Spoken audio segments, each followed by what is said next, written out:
চেষ্টা করবেন আপনার কান পর্যন্ত যেন ওই কথাগুলো কখনোই না পৌঁছায়, যে কথাগুলো আপনার অবর্তমানে আপনার সামনে রসগোল্লা সাজা মানুষগুলো বলে বেড়ায়। বিশ্বাস করেন, যদি আপনি একবার বুঝে ফেলেন যে আপনার পিঠ পিছে আপনার একান্ত বিশ্বস্ত মানুষগুলো আপনার সম্পর্কে কি বলে বেড়ায়, তাহলে তাদেরকে ঘৃণা করতেও আপনার ঘৃণা লাগবে।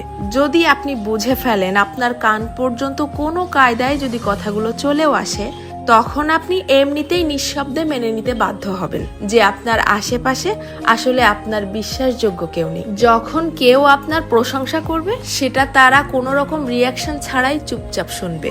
অথচ কেউ যখন আপনার সম্পর্কে খারাপ কিছু বলবে, সেটা দেখবেন যত দ্রুত সম্ভব এরাই মানুষের মধ্যে ছড়িয়ে দিবে। আপনি যতই ভালো হন, যতই তাদের হেল্প করেন, যতই তাদের সাথে ভালো মনে মিশতে চাওয়ার চেষ্টা করেন, কোনো লাভ নেই। কারণ এরা আপনাকে হিংসা করতেই বেশি পছন্দ করে। আপনার সামনে দেখাবে যে আপনাকে ভালোবাসে, অথচ আপনার পিঠ পিছে আপনাকে প্রচন্ড লেভেলের হিংসা করে। দীর্ঘদিন ধরে সবকিছু জেনেও চুপচাপ সহ্য করতে করতে যখন আপনি তাদের মতের অমিল হয় এইরকম সামান্য দুই একটা কথা বলে বসবেন, তখনই বুঝতে পারবেন তাদের আসল রূপ। তাদেরকে এতদিন ধরে দেখানো আপনার সমস্ত সম্মান, ভালোবাসা, হেল্প, স্যাক্রিফাইস বিশাল আকারে ঢাকঢোল পিটিয়ে আপনার মুখের উপরে ছুঁড়ে মারবে, যেন এগুলো তাদের কাছে কিছুই ছিল না।